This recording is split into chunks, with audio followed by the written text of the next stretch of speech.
உயர்வானதை உரியவர்களுக்கு பாரம்பரியம் பாதுகாப்பதற்கு என்ற தாரக மந்திரத்துடன் எல்லாருக்கும் எல்லா வளமும் நலமும் பெற்று பல்லாண்டு வாழ எல்லாம் வல்ல முருகனும் போகணும் அருள வேண்டும் என வேண்டிக் கொண்டு அனைவருக்கும்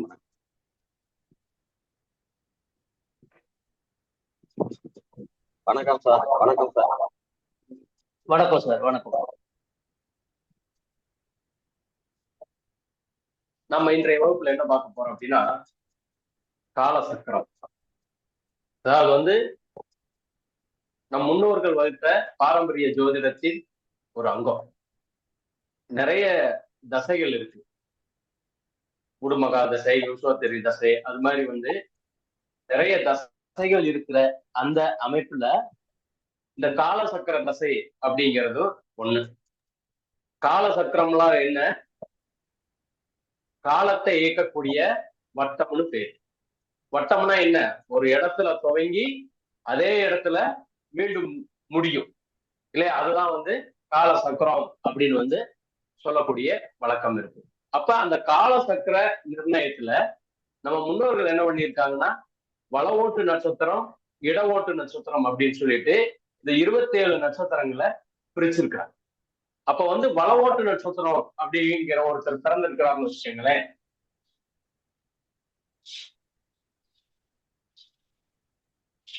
இந்த தசை நமக்கு பெருசா சிரமம்லாம் ஒண்ணும் கிடையாது. ஆனா நம்ம ஏன் காலப்போக்குல விட்டுட்டோம் அப்படின்னாக்க, நம்ம விம்சோத்தரி தசை 9 தசை 9 81 புத்திகளோட முடிஞ்சிடும். ஆனா இந்த காலசக்கர தசை பாத்தீங்கன்னாக்க 12 தசைகள் 9 புத்திகள். அப்போ வளவோட்டுக்கு 12 தசை, இடவோட்டுக்கு 12 தசை அப்படின்னு சொல்லிட்டு 24 தசை ஆகுது. அப்ப புத்திகள் பாத்தீங்கன்னா 81 அப்படின்னு பார்க்கும்போது 9 81 இங்க 12 108 108 216 புத்திகள் வரும். ஆனா இதுல என்ன ஸ்பெஷல் அப்படின்னு பாத்தீங்க அப்படின்னாக்க, இந்த தசையும் புத்தியும் கதிப்பாய்ச்சல் ஏற்படும். இந்த கதிப்பாய்ச்சல் தான் ஒருவருடைய வாழ்க்கையில் ஏற்படக்கூடிய திருப்பு முனைகளை மிக தெளிவாக சொல்லக்கூடிய ஒரு விஷயம். இப்ப பாருங்க, இப்ப வளவோட்டு இடவோட்டு அப்படின்னு நம்ம சொல்றோம். வள ஓட்டு நட்சத்திரங்கள்,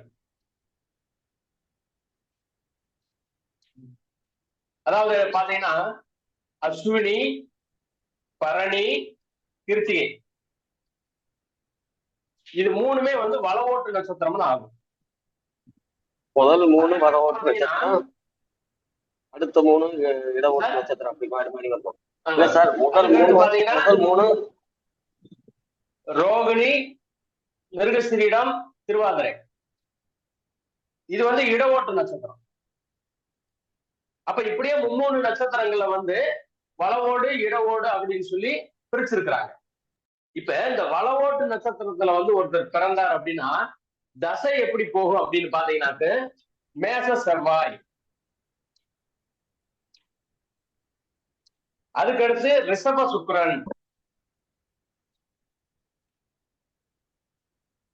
தசை இப்படி போகும்.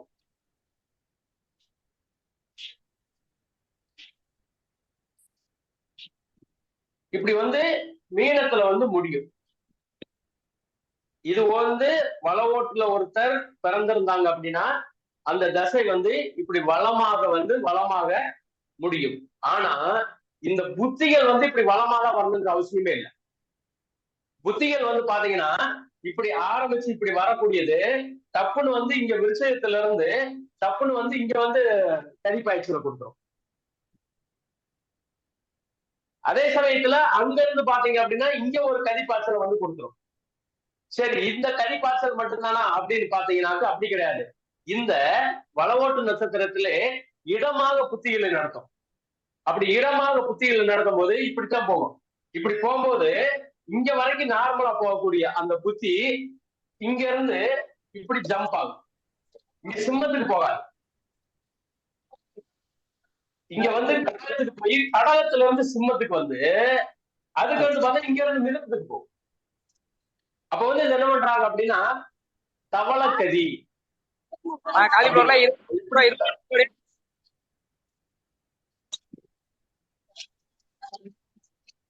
அத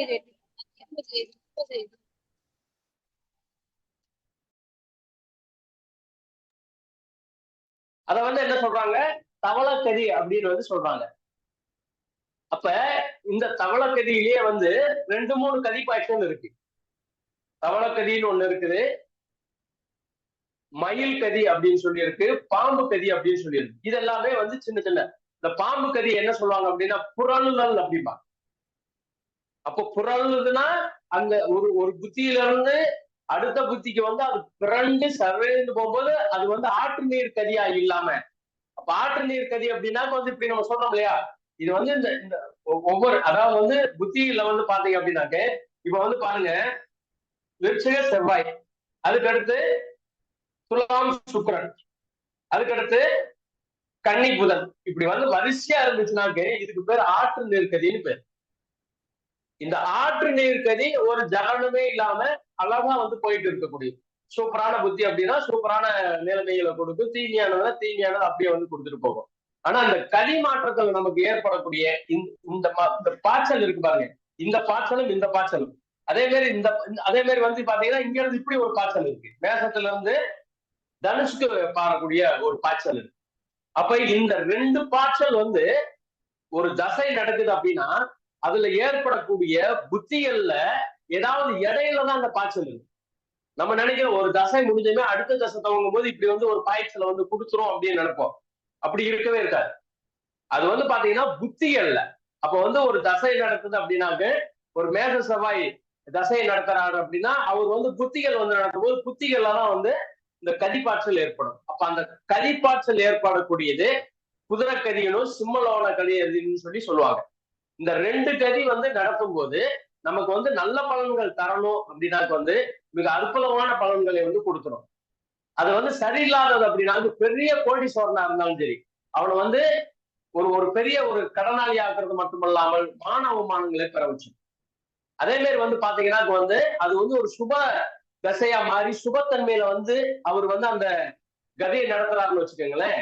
அப்போ அந்த கதியில வந்து இந்த பாய்ச்சல் இருக்கு பாருங்க, அது பாத்தீங்கன்னா உங்களுக்கு தசாபுத்திகள்ல வந்து பாத்தீங்கன்னா குறைஞ்சது 1 வருஷம் 2 வருஷம் தான் அந்த பாய்ச்சலே இருக்கும். ஆனா அந்த பாய்ச்சல் பாத்தீங்க அப்படின்னா கிட்டத்தட்ட அவர்களுக்கு வந்து அந்த அந்த புத்தி முடிஞ்சும் கூட அந்த பாய்ச்சலுடைய தாக்கம் ரொம்ப அற்புதமா இருக்கும். ஒரு நல்ல விஷயத்தை வந்து கொடுக்கணும் அப்படின்னாக்கு வந்து சிறப்பான விஷயங்களை வந்து அதை செய்யக்கூடிய ஒரு தன்மையை கொடுக்கும். அதுவே வந்து ஒரு தீமையான விஷயங்களை செய்யணும்னாலும் கூட அந்த புத்தியில ஆரம்பிச்சது. ஏன்னா இந்த கால சக்கரம் இல்லையா, ஒரு காலத்தை வந்து திரும்ப அந்த இடத்துக்கு வர வரைக்கும் அது துன்பம் தருங்கிறது இல்ல. சில இடங்கள்ல வந்து அது மாதிரி சில பிரச்சனைகள் வந்து தவிர்க்க முடியாம அது தொடர்ந்து இருக்கக்கூடிய ஒரு அமைப்பு வந்து கொடுக்கும். அப்ப இந்த கால சக்கரத்துல இந்த வள ஓட்டு இட ஓட்டு தசையில அந்த புத்திகள் நல்லா புரிஞ்சுக்கணும். இந்த கதிப்பாய்ச்சல் அப்படின்னு வந்து சொல்றோம் பாருங்க, கதிப்பாய்ச்சல் வந்து அதிகபட்சம் ஒரு 90% வந்து புத்திகளுக்கு தான் கதிப்பாய்ச்சல் இருக்குதே ஒழிய தசைகளுக்கு அல்ல. அதே மாதிரி வந்து பாத்தீங்கன்னா ஒரு தசையினுடைய நாதர் தன்னுடைய இடத்துல இருந்து புத்தியை நடத்தணுங்கிற அவசியம் இல்லை. அவர் வெவ்வேறு இடங்கள்ல இருந்து ஒரு தசையை நடத்தக்கூடிய அல்லது புத்தியை நடத்தக்கூடிய ஒரு தன்மை இருக்கு. இங்க பாருங்க, நம்ம வந்து ஒரு உதாரண ஜாதகம் வந்து கொடுத்திருந்தோம். யாரெல்லாம் அந்த உதாரண ஜாதகம் பாத்தீங்களா? நம்ம குழுவிலையும் கொடுத்திருந்தோம், பப்ளிக்கா வந்து நம்மளுடைய டைம் லைன்லயும் வந்து கொடுத்திருந்தோம். திரு மு க ஸ்டாலினுடைய ஜாதகத்தை வந்து நம்ம வந்து கொடுத்திருந்தோம். அதெல்லாம் வந்து பாத்தீங்களா?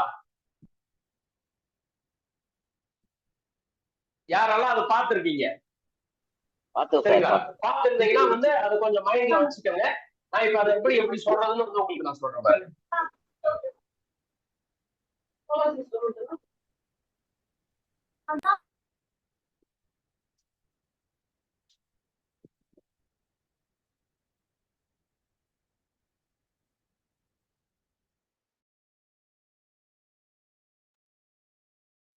இப்ப இதுல வந்து நீங்க அந்த கட்டத்தை வச்சுக்கோங்க. அதுல வந்து ராசி நவாம்சம் பாதசாரம்லாம் நமக்கு இப்போதைக்கு வேண்டாம். நமக்கு வந்து இதுல ராசி கட்டம் மட்டும் இருந்தாலே போதுமானது. அந்த கிரக வலிமை நீங்க பாக்குறதுக்கு வந்து நவாம்சம் பாதசாரம் எல்லாம் வச்சுக்கலாம். ஏன்னா இது வந்து பாத்தீங்கன்னா உங்களுக்கு ராசி ரீதியான புத்திகளை தான் இந்த தசாபுத்தி காலசக்கரம் நடத்துதே ஒழிய கிரகங்கள் ரீதியான இல்லை. இப்ப நம்ம விம்சோஜி தசைகளை என்ன சொல்லுவோம்? சுக்கர தசை அப்படின்னு சொல்லுவோம். சுக்கர தசையில என்ன பண்ணுவோம்? சுக்கர புத்தி தான் ஆரம்பிக்கும் முதல்ல. அதுக்கடுத்து சூரிய புத்தி ஆரம்பிக்கும். அதுக்கடுத்து வந்து சந்திர புத்தி ஆரம்பிக்கும். இப்ப இது எல்லாமே வந்து பாருங்க கிரகங்களுடைய பேர்ல மட்டும்தான் அந்த புத்திகள் இருக்கு. ஆனா காலசக்கரங்கிறது அப்படி கிடையாது. காலசக்கரம் என்பது அந்த தசையும் சரி புத்தியும் சரி எப்படி இருக்கும் அப்படின்னு பாத்தீங்கன்னா, இப்ப வந்து பாருங்க, மேச செவ்வாய் தசை. அப்ப இந்த மேசத்தோட நம்ம வந்து சேர்ந்துதான் சொல்ல வேண்டியது. மேச செவ்வாய் தசை. அதுக்கு அடுத்து பாத்தீங்கன்னாக்க ரிஷப சுக்கிர தசை. அப்ப நம்ம சொல்ல முடியாது காலசக்கரத்துல வந்து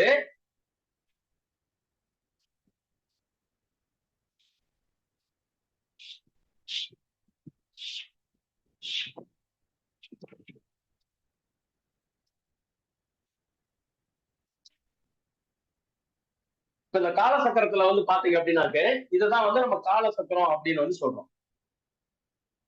சரி, அந்த காலசக்கரத்துல இப்ப வந்து ஒரு தசையை நடத்துது வள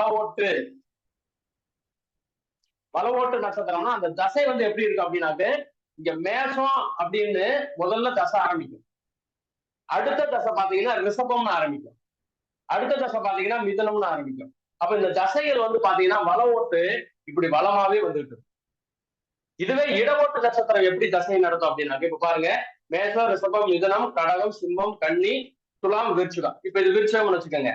இது வந்து இப்படி தசையை நடத்தும். விருச்சிக செவ்வாய், துலா சுக்கிரன், கன்னி புதன். அப்ப வந்து என்னன்னா தசை வந்து வள ஓட்டு நட்சத்திரம் வளமாக இப்படி நடத்துது. அப்படியே வந்து 12 தசை வரைக்கும் நடத்தும். எங்க மீன குரு தசை வரைக்கும் தன்னுடைய தசையை வந்து அது நடத்தும். இதுவே வந்து இடவோட்டு நட்சத்திரம் ரிஷபத்துல இருந்து, அதாவது வந்து ரிஷபங்கிற விருச்சகத்துல இருந்து தொடங்கி இப்படி அப்படியே ரிவர்ஸ்ல வந்து தனுசுல வந்து முடியும் தசை. அப்ப தசை வந்து நமக்கு வந்து பாத்தீங்கன்னா தனுசுல முடியுது. எங்க விருச்சகத்துல ஆரம்பிச்சு தனுசுல இப்படி ஆன்டி கிளாக் வைஸ். இது வந்து கிளாக் வைஸ் ஓடும். அப்ப இந்த வளவோடு இடவோட்டு அப்படிங்கிறத வச்சுதான் இந்த தசையினுடைய நிர்ணயத்தை வந்து சொல்றாங்க. அதே மாதிரி வந்து இப்ப நம்ம வந்து ஒரு ஜாதகம் வந்து நம்ம கொடுத்துருக்கோம் இல்லையா?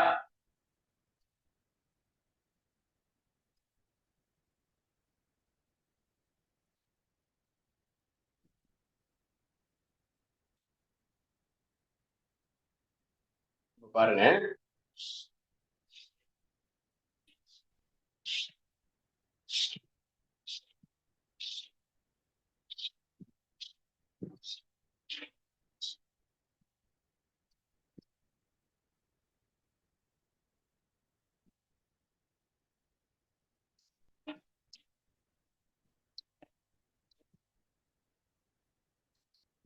திரு மு க ஸ்டாலின் அவர்களுடைய ஜாதகம்.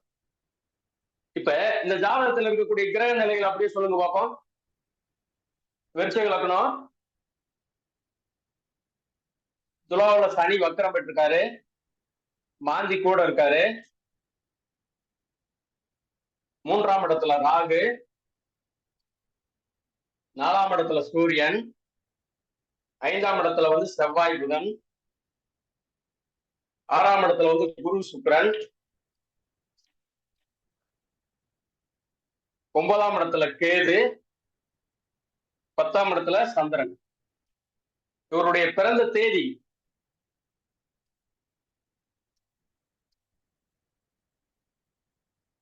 1/3/1953.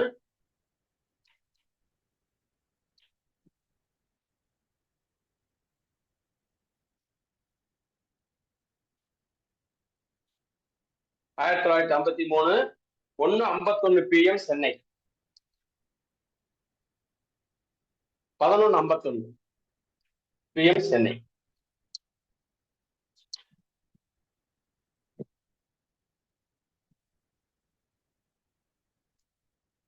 சரியா? இப்போ இவருக்கு வந்து இதுல வந்து காலசக்கர தசை அப்படின்னு சொல்லிட்டு ஒரு தசாபுத்தி இருப்பு கொடுத்திருக்கேன். யாரெல்லாம் பாத்தீங்க அந்த ஜாதகத்துல? பார்த்தேன் சார். பாத்தீங்களா? ஒரு சிவப்பு கலர்ல வந்து கொடுத்திருப்பேன். மீனகுரு தசாயில் இருப்பு அப்படின்னு. மீனகுரு தசை இருப்பு, மீனகுரு தசை கருப்பு செல் நீக்கி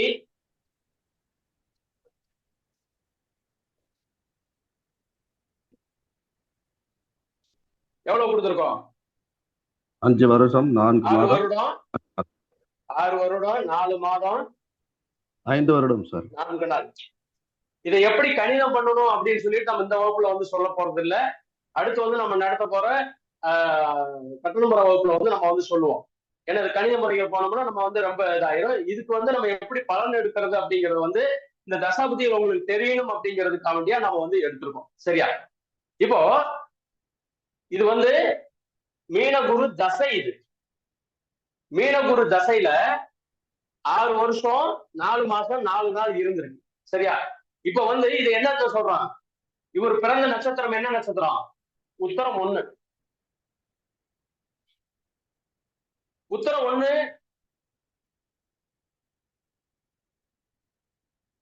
உத்தரம் 1 பாத்தீங்க அப்படின்னாக்கு இடவோட்டு நட்சத்திரமா வரும். சரியா? அப்ப இடவோட்டு நட்சத்திரம்னாக்கு வந்து ராசி எப்படி போகும்? ஆன்டி கிளாக் வைஸ்ல போகும். சரியா?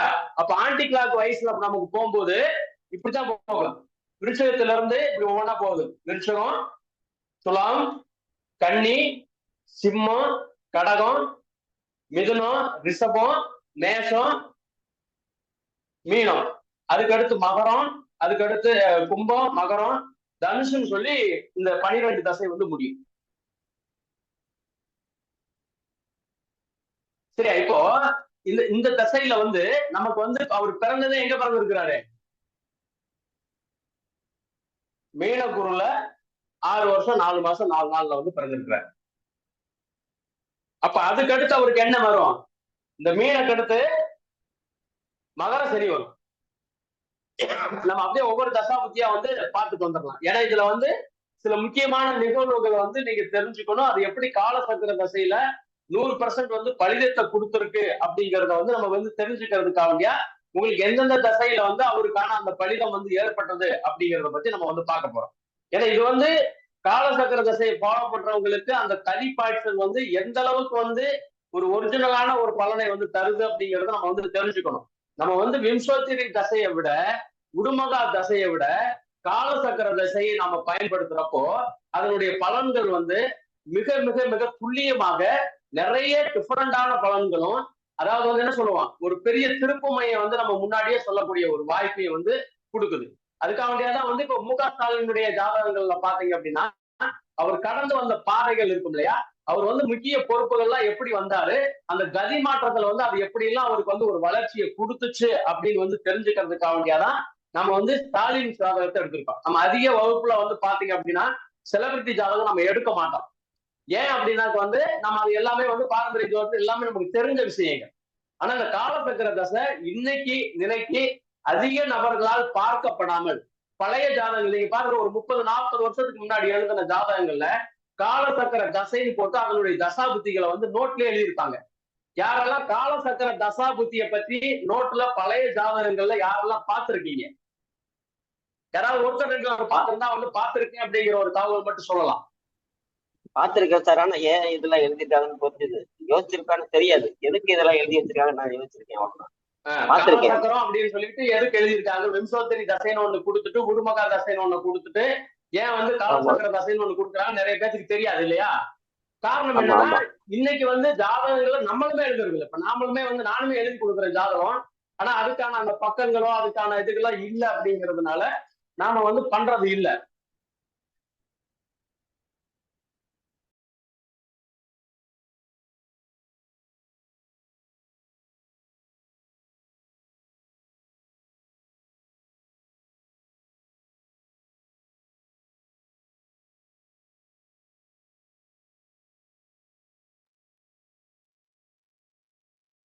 ஓகேவா? அப்ப வந்து அந்த காலசக்கர தசையில வந்து அதனுடைய புத்திகள் போட்டு கர்ப்பசல் இருப்புன்னு போட்டிருப்பாங்க. நமக்கு தோணு என்ன காலசக்கர தசைன்னு சொல்லிட்டு ஏற்கனவே ஒரு இடத்துல வந்து கர்ப்பசல் நீக்கி இருப்புன்னு போட்டிருக்காங்க, இப்போ ஒரு இடத்துல வந்து கர்ப்பசல் நீக்கி இருப்புன்னு போட்டிருக்காங்களேன்னு ஒரு கன்ஃபியூஸ் ஆகும். ஆனா அதை பத்தி நம்ம வந்து தீவிரமா வந்து யோசிச்சது கிடையாது. ஏன்னா நம்ம வந்து திரும்ப வந்து நாம எழுதுற ஜாதகங்கள்லயோ அல்லது அதுக்கு பிற்பாடு வந்த ஜாதகங்கள்லயோ அல்லது சாப்ட்வேர்லயோ கூட நிறைய இதுல கொடுக்கறது இல்லை. காலசக்கர தசையோட ஏதாவது சாப்ட்வேர் இருக்கிறதா நீங்க பாத்திருக்கீங்களா? இல்ல சார், இல்ல இல்ல. ஆனா அந்த ஜெகநாத் கோராவுல ஜெயகோரா. இருக்கிறதா ஜெகநாத் கோராவில் அப்படி இருக்கிறதா சொல்றாங்க. ஏன்னா நான் வந்து அதை ஃபாலோ பண்ணல, செட் பண்ணல. அப்ப அதுல இருக்கிறதா சொல்றாங்க. அப்போ வந்து சில சாப்ட்வேர்கள்ல இன்னமும் இருக்கு. ஆனா வந்து நிறைய வந்து நம்ம என்னன்னா அது அது வழக்கொழிஞ்சு போனது மாதிரி பாரம்பரியத்துல இருக்கிற ஒரு விஷயத்த நாம மறந்துடுறோம். அதை பாக்குறது. ஆனா அவ்வளவு துல்லியமான விஷயங்கள் இருக்கு. காலசக்கர தசமத்துல நிறைய விஷயங்கள் இருக்கு. நம்ம அப்படி வகுப்புல தான் நம்ம தொடர்ந்து போட்டுட்டு இருக்கோம். பஞ்சபட்சியில இருந்து ஒவ்வொன்றும் நம்ம எப்படி போடுறோம். யாரெல்லாம் மறந்துட்டு நம்ம வந்து இன்னைக்கு வந்து அதை பயன்படுத்தாம வெறும் தசாபுத்தி இதுல மட்டும் வந்து விம்சோத்தரி தசையை மட்டும் வச்சு பலன்கள் சொல்லிட்டு போறாங்களோ அதுல வந்து பலன்கள் இல்ல பலன்கள் இல்லை. அதுலயும் துல்லியமான பலன் இருக்கு. நாம என்னன்னா வந்து ஜோதிடம் எங்கேயும் போய் கிடையாது. அந்த ஜோதிடரை கையாளுற நம்ம தான் அதை சரியாக கற்றுக்கொள்ளாமல், சரியாக விதிகளை புரிந்து கொள்ளாமல், தவறாக பயன்படுத்திட்டு அது வந்து இல்ல இல்ல இல்லைன்னு சொல்லிட்டு இருக்குமே ஒழிய மற்றபடி அதை சரியாக பயன்படுத்துவோமானால் நிச்சயமாக 98% இருந்து 100% வரைக்குமே வந்து சரியான பலன்களை நம்ம சொல்ல முடியும். அதுக்கான ஒரு உதாரண ஜாதகம் தான் திரு மு க ஸ்டாலின் அவர்களுடைய ஜாதகம். அந்த ஜாதகத்தை நீங்க இன்னைக்கு பார்த்துட்டீங்க அப்படின்னாக்க உங்களுக்கு இந்த காலசக்கர தசையினுடைய அந்த பெருமை வந்து உங்களுக்கு தெரிய வரும். சரியா? சரி, இப்ப வந்து நம்ம பார்ப்போம். இப்ப பார்த்தோம்னா நமக்கு என்ன தோணுது, மீனகுரு 6 வருஷம் 4 மாசம் 4 நாள். இப்போ இப்படி எழுதிக்குவோம்.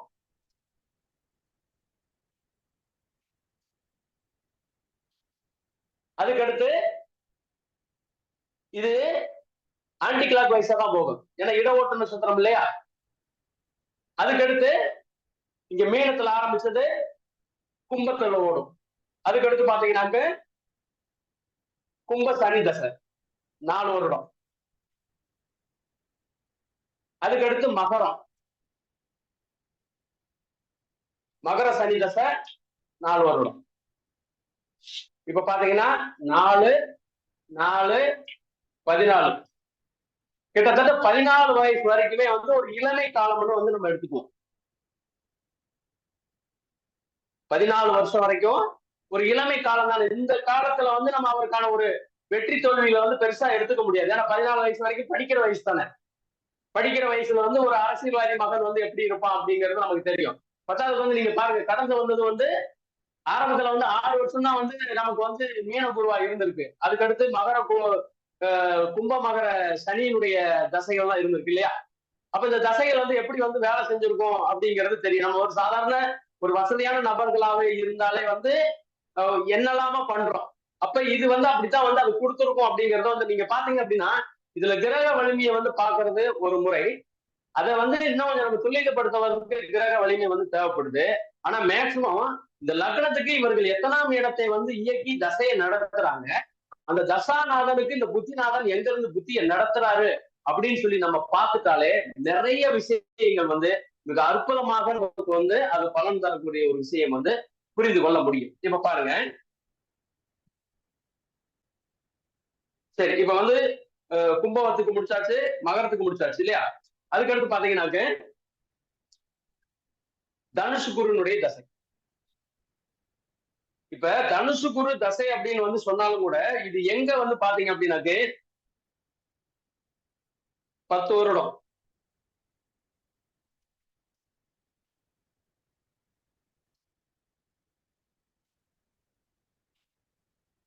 இருபத்தி 4 வருடம் 4 மாசம் 4 நாள். சரியா?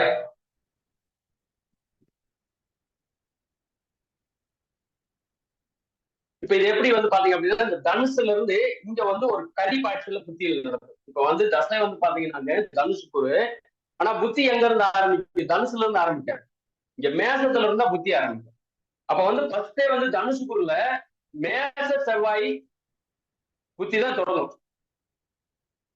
அதுக்கடுத்து இப்படி அப்படியே வந்துட்டு இருக்கும். ஏன்னா இப்ப வந்து ஒரு புத்தி இப்படி நடத்துது அப்படின்னா அடுத்த புத்தி இப்படி நடத்தக்கூடிய ஒரு தன்மை இருக்கு. அந்த நம்ம சொல்ல முடியாது. புத்தி என்பது ஒவ்வொரு தசைக்கும் 9 புத்தி தான். ஆனால் 12 புத்தியாக கணக்கீடு பண்ணி அந்த கதி பாய்ச்சல் வரும். அந்த நேரடி கதி பாய்ச்சல் நம்ம சொல்றோம் இல்லையா, குதிரை பாய்ச்சலும் சிங்களோட பாய்ச்சலும் பெரிய பாய்ச்சல்.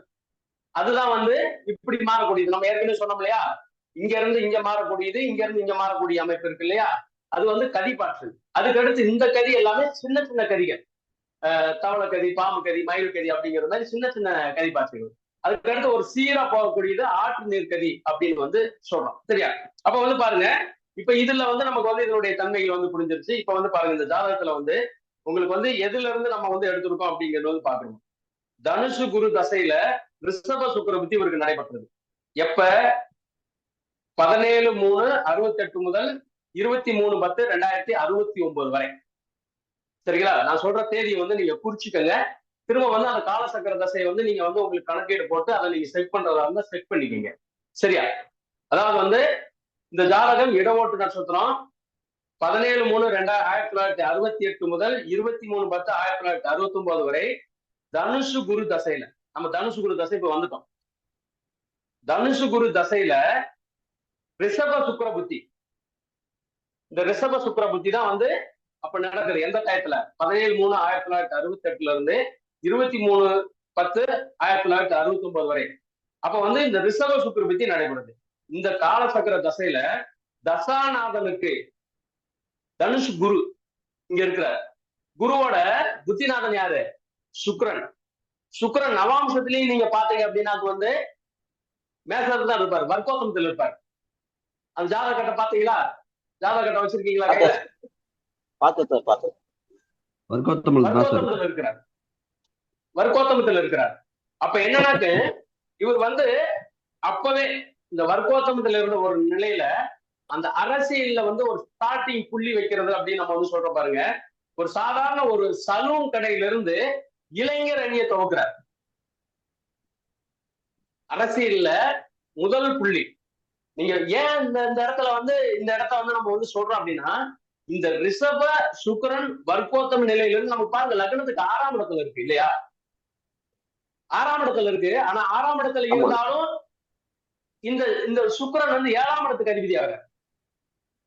அப்ப வர்க்கோத்தம நிலையில் இருக்கும் போது ஒரு இளைஞர் அணியை ஏற்படுத்துவதற்கு அதுல வந்து ஒரு நட்பு ரீதியாக சில நண்பர்கள் கூட்டம் வேணும்.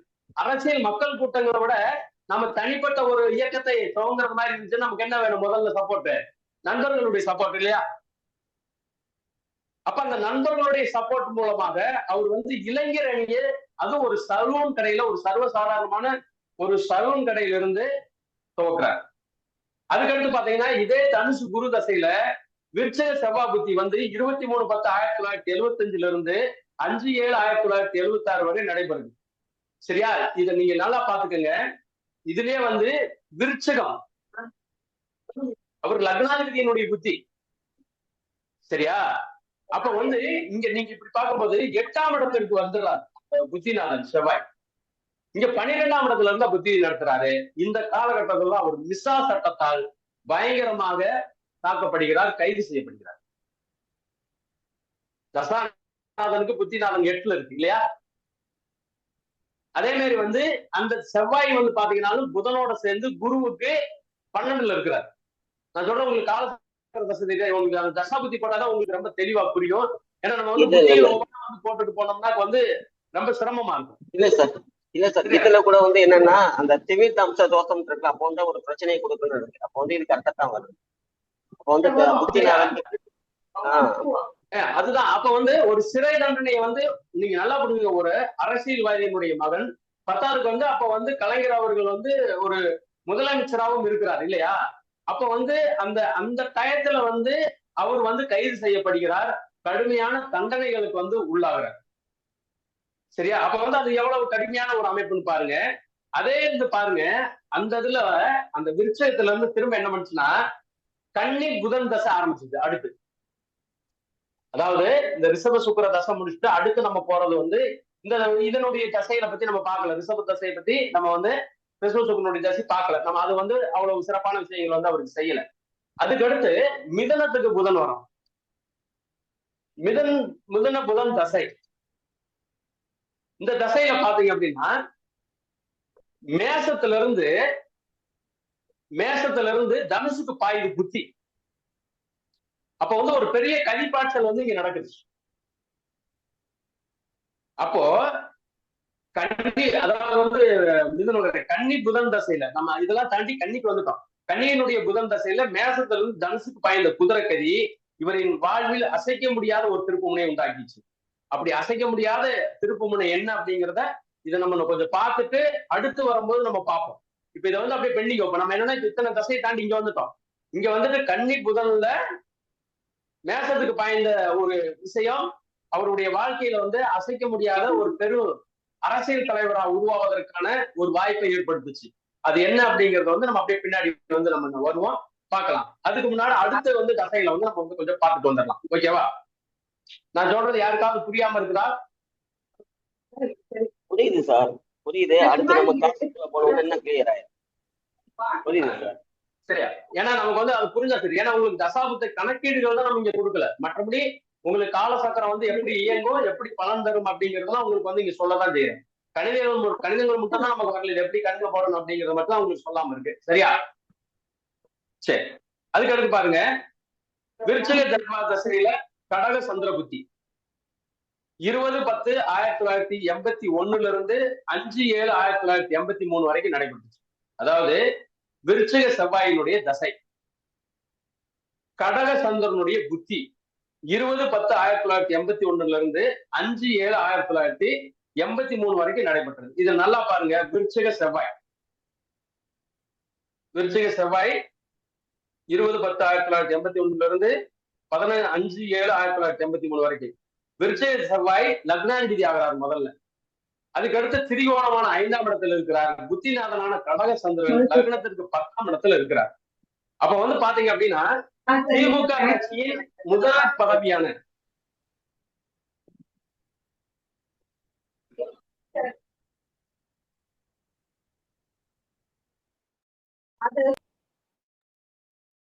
திமுக கட்சியில முதல் பதவியான திமுக இளைஞர் அணி செயலாளராக ஒரு பதவி கிடைக்கும். இந்த தசாபுத்தியில நீங்க நல்லா புரிஞ்சுக்கோங்க. 20/10/1981 முதல் 5/7/83 வரைக்கும் செவ்வாய் தசையில கடக சந்திர புத்தி இருக்கு. சந்திரன் ஏற்கனவே 10ஆம் இடமான பதவி ஸ்தானத்தில் இருக்கிற அவர் 9க்கும் அதிபதி. அப்ப காலசக்கர தசையில அவர் வந்து புத்தியை நடத்துறார். சரியா? அப்ப வந்து பாத்தீங்க அப்படின்னாக்க பதவி கிடைக்குது. 10ஆம் இடம் என்றாலே பதவி தானே அப்படிங்கிறதா வந்து நம்ம இதுல வந்து சொல்லி இருக்கிறோம். அந்த கடக சந்திர புத்தியில வந்து அவருக்கு வந்து முதலாக 10ஆம் அதிபதிக்கு சூரியனோட செயலாளர். என்ன சார்? 10ஆம் அதிபதிக்கு சூரியனோட பார்வை இருக்கிறதுனால அவர் வந்து அரசியல்ல இருப்பதுனால அந்த வீட்டு அதிபதியுடைய பார்வையும் இருக்கு. 10ஆம் இடத்துல வந்து சந்திரன் இருந்து புத்தியை நடத்துறாரு முதல்ல. ஆமா, சரியா? கடக சந்திர புத்தி சிம்மத்துல இருந்து நடத்துறாரு. அப்ப அந்த பதவி, அந்த அரசியலுக்கும் அந்த பதவிக்கான ஒரு முக்கிய ஒரு ஆளுமையை வந்து கொடுக்கக்கூடிய ஒரு அமைப்பாக அது ஆயிடுச்சு. சரியா? அதனால வந்து இந்த சந்தோஷத்தை அடுத்த புத்தி வந்து காப்பாத்துச்சா அப்படின்னா இல்லை அப்படின்னு தான் சொல்லணும். பாருங்க, அதுக்கு அடுத்து துலா சக்கர சுக்கர தசையில் புதன் புத்தி 5/7/1983 முதல் 1/4/1985 வரைக்கும் நடந்துச்சு. அதுல வந்து பாத்தீங்கன்னா சுக்கிரன் குருவுடன் சேர்ந்திருப்பினும் புத்திநாதன் நீசம் பெற்ற நிலையில் 1000 விளக்கு தொகுதியில் போட்டியிட்டு தோல்வியை தழுவினார். மேலும் தசாநாதனுக்கு புத்திநாதன் 12இல் அமர்ந்து பல கோடி இழப்பிற்கும் வழிவகுத்தது என்பது காலசக்கர தசையின் விளையாட்டு என்பதை தவிர வேற என்ன சொல்ல முடியும்? காலசக்கர தசை வந்து எப்படி வந்து ஒரு தோல்வியை கொடுக்குது பாருங்க. முதல்ல ஒரு பதவியில வந்து எம்எல்ஏவா நிக்கிறார். சரியா? ஒன்றுக்கும் மேற்பட்ட முறை முதலமைச்சராக இருந்தவருடைய மகன் இல்லையா, அவர் வந்து அந்த 1000 விளக்கு தொகையில முதல்ல எம்எல்ஏவுக்கு வந்து நிக்கிறாரு. அந்த நின்ற அந்த இதுல வந்து தோத்து போயிடுறாரு.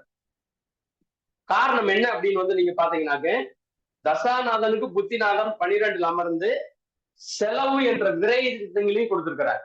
ஏன்னா அவர் வந்து ஒரு தொகுதியில வந்து நிக்கும் போது பெருசா வந்து பாத்தீங்க அப்படின்னாக்க வந்து பணங்களை வந்து செலவழிச்சிருப்பாரு இல்லையா? அது வந்து இழப்பீடா தான் நம்ம வந்து பார்க்கணும். இப்ப இதுவே வந்து ஒரு சர்வசாதாரண ஒரு மனிதர் வந்து நம்ம என்ன சொல்லுவோம், பல கோடிகளை இழந்துட்டாரு அப்படிங்கிற மாதிரி தான் நம்ம வந்து சொல்லுவோம் இல்லையா? அந்த அமைப்புலதான்.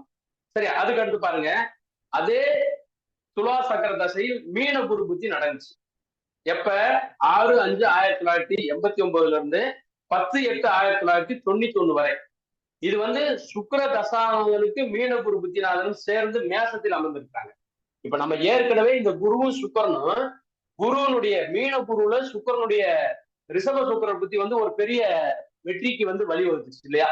வெற்றிக்கு வழிவகுத்துங்கிறத விட ஒரு நிர்வாகத்தை தொடங்குவதற்கான ஒரு வாய்ப்பை வந்து திரு ஸ்டாலின் அவர்களுக்கு வந்து உருவாக்குச்சு.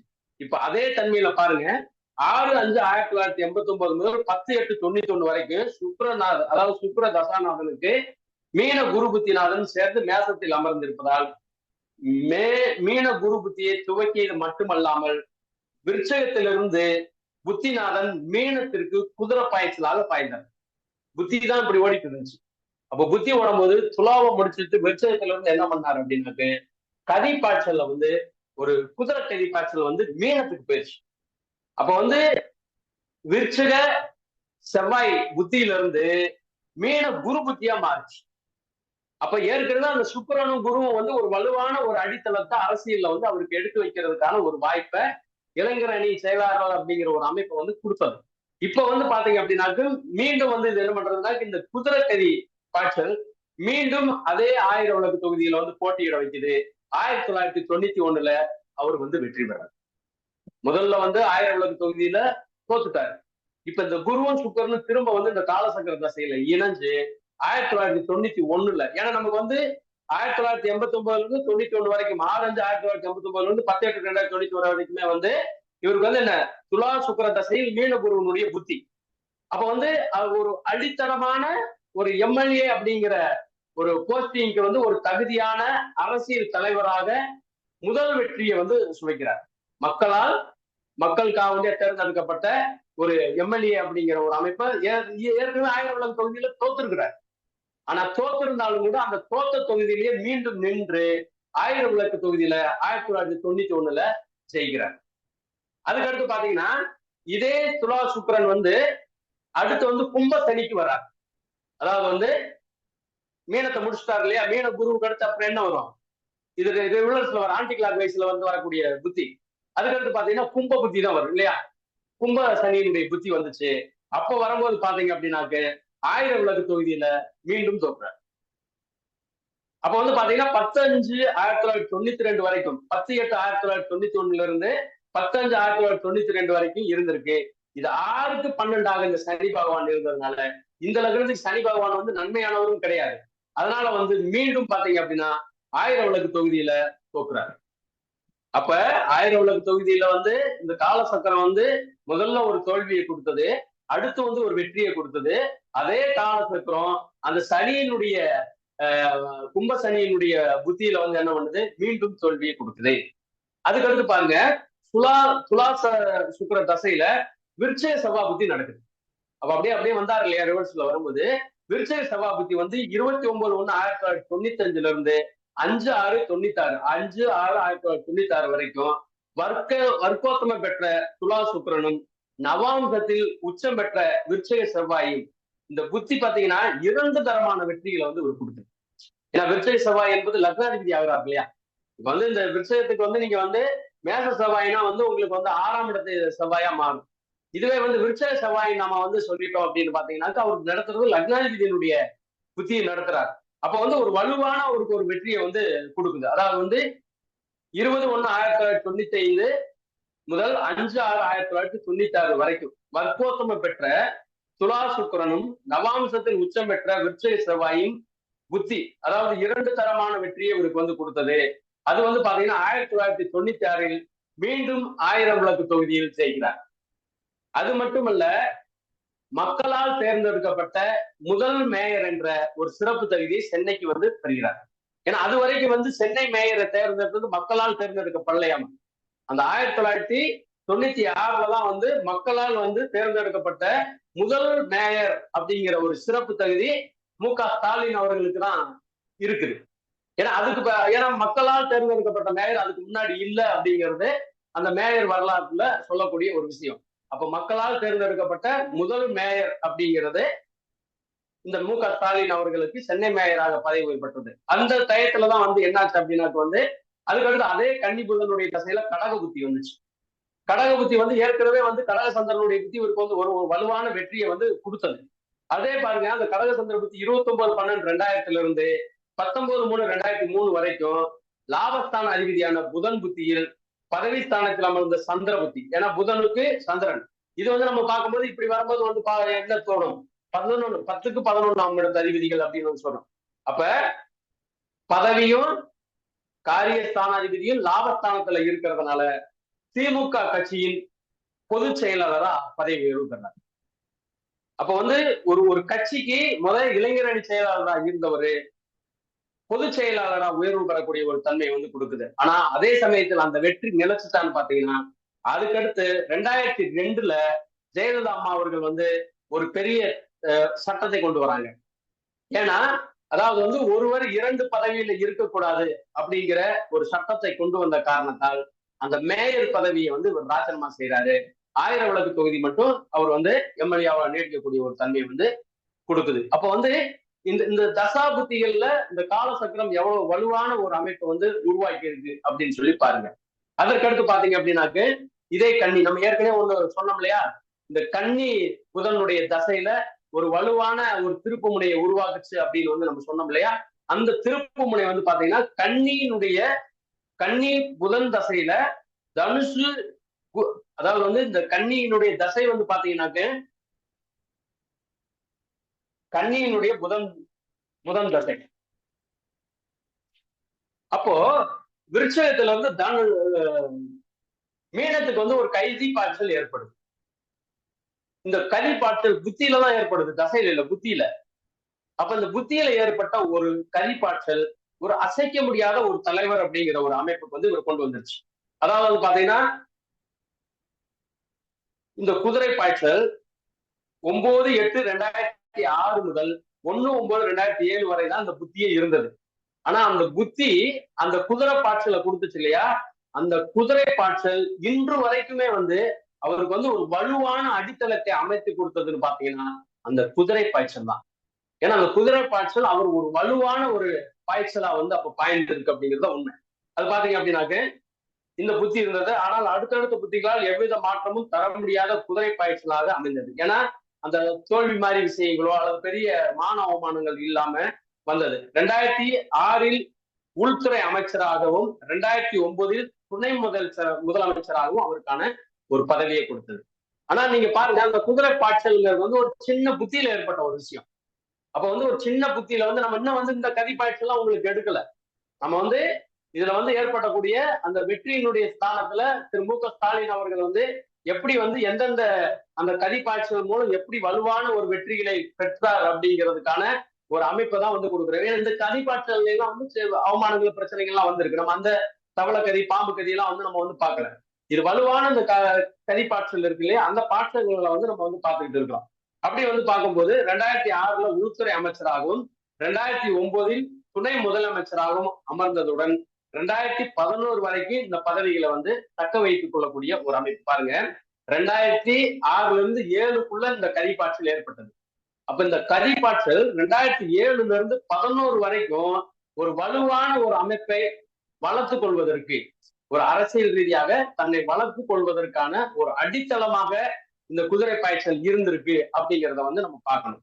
அதுக்கடுத்து பாத்தீங்கன்னா கடக சந்திர தசையில் தனுசு குரு புத்தி 28/11/2017 முதல் 7/5/2020 வரைக்கும். சந்திரனும் குருவும் பாத்தீங்கன்னா மூலத்திரிகோணத்துல இருக்காங்க. ஒரு தசாநாதனும் புத்திநாதனும் மூலத்திரிகோணத்துல இருந்தா நம்ம சொல்லவா வேண்டும். அது 2 பேருமே வந்து பாருங்க, குருவா இருக்கட்டும் சந்திரனா இருக்கட்டும், இந்த லக்னத்துக்கு முழுமையான சுபரும் கூட. சரியா? ஆனால் அந்த சந்திரன் வந்து 9ஆம் இடத்துக்கும் அதிபதி ஆகிறார். அதையும் வந்து நம்ம வந்து கவனத்தில் இருக்க வேண்டியது ஒரு அவசியம். இங்க பாருங்க, 9ஆம் இடத்துக்கும் அதிபதி ஆகிறாரு சூரியனுடைய, அதாவது வந்து 9ஆம் இடத்துக்கு அதிபதியை 10ல இருக்காரு.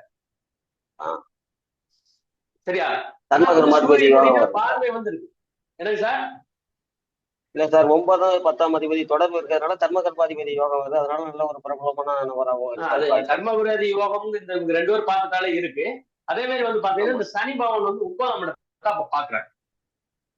சரியா? அப்படி பார்த்த காரணத்தால என்ன பாருன்னா இந்த காலசக்கரத்தினுடைய பெருமை பாருங்க. 2018 திமுக என்ற ஒரு பெரும் கட்சிக்கு தலைவராக பொறுப்பேற்கிறார். ஆனா அதே 2018 தந்தை என்ற ஒரு மாபெரும் உறவை இழக்கிறார். தந்தை வந்து மரணம் அடைந்து ஒரு எவ்வளவு பெரிய ஒரு பதவி ஒரு கட்சிக்கு வந்து, ஏன்னா திமுக அதிமுக 2மே வந்து தமிழகத்தை பொறுத்த வரைக்கும் பெரும் கட்சி, அசைக்கவே முடியாத பெரும் கட்சிகள் இல்லையா? இந்த ரெண்டு கட்சிகள் வந்து நம்ம மக்கள்ல இருக்கு பாத்தீங்கன்னா வந்து சரிபாதியா பிரிச்சு அப்படின்னா இது ரெண்டா இப்படித்தான் பிரியும். திமுக அதிமுக அப்படின்னு வந்து பிரியும். அப்புறம் வந்து சின்ன சின்னதுக்கெல்லாம் வந்து இருக்கும் இல்லையா? அப்ப அந்த ஆளுமையில வந்து ஒரு ஒரு பெருங்கட்சி கிட்டத்தட்ட ஒரு 50 வருஷம் ஒரு பாரம்பரியமான ஒரு கட்சிக்கு வந்து தலைவர் ஆகிறார். அந்த தலைவரும் கூட தந்தை இல்லாத ஒரு சூழல்ல அந்த தலைமை பொறுப்புக்கு வந்து அது அவரு வரக்கூடிய ஒரு கட்டாயத்தை வந்து இந்த காலசக்கரம் வந்து உருவாக்குது. ஏன்னா அதற்கு ஒரு வலுவான குதிரை பாய்ச்சல் இருந்ததுனாலதான் அந்த அமைப்பு வந்திருக்கு. அப்படி இல்லைன்னா மற்ற கட்சிகள் மாதிரி அந்த தலைவர்கள் வந்து மாறி இருக்கக்கூடிய ஒரு தன்மை எல்லாமே வந்து கொடுத்துருங்கிறத நம்ம வந்து பார்க்கணும். சரி, அதுக்கடுத்து பாத்தீங்கன்னா கடக சந்திரனுடைய தசையில விருச்சிக செவ்வாய் புத்தி வந்து 7/5/2020 இருந்து 22/1/2022 வரைக்கும் இருந்துச்சு.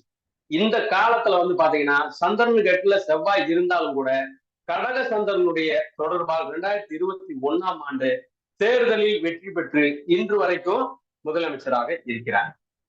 ஓகேவா? அப்ப வந்து இந்த காலசக்கர தசம் அவருக்கு வந்து எப்படி ஒரு வலுவான அமைப்பு வந்து கொடுத்திருக்கு அப்படிங்கிறத நம்ம வந்து பார்த்துட்டோம். இப்ப இந்த 2026ல இவருக்கு எப்படி இருக்கும் அப்படிங்கிறதையும் நம்ம பார்த்தாதான் இந்த ஜாதகம் வந்து நம்ம வந்து இப்ப ஆய்வு பண்ணுறதுக்கான முழுமை பெறக்கூடிய ஒரு தன்மை வந்து கொடுக்கும். என்னங்க சார்? என்னோட எதிர்பார்ப்பு இதுதான் இருந்தது. நான் கேட்க நினைச்சேன், நீங்க சொல்லிட்டீங்க. ரொம்ப சந்தோஷம் சார். இல்ல சார், ஒரு இதை முடிச்சோம்னா வந்து முழுசா முடிச்சாதான் நல்லா இருக்கும். சரி சார். சரி, நம்ம இது வரைக்கும் வந்து இப்ப நடந்ததெல்லாம் நம்ம பார்த்துக்கணும். நடக்க போற ஒரு விஷயத்தை வந்து நம்ம பார்த்துட்டா தான் நல்லா இருக்கும். ஆமா சார், ஆமா. சரி,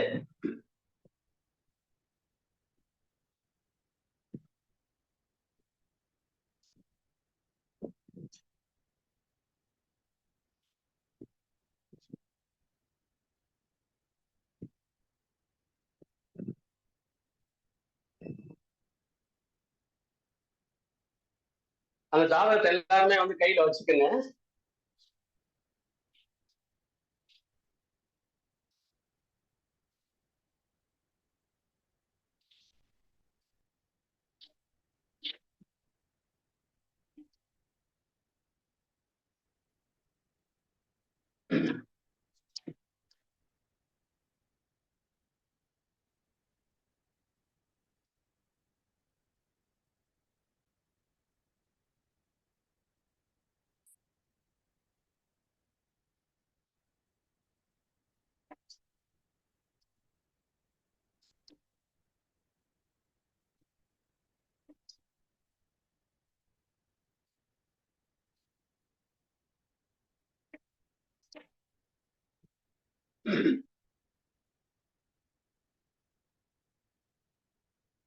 இப்ப பாருங்க,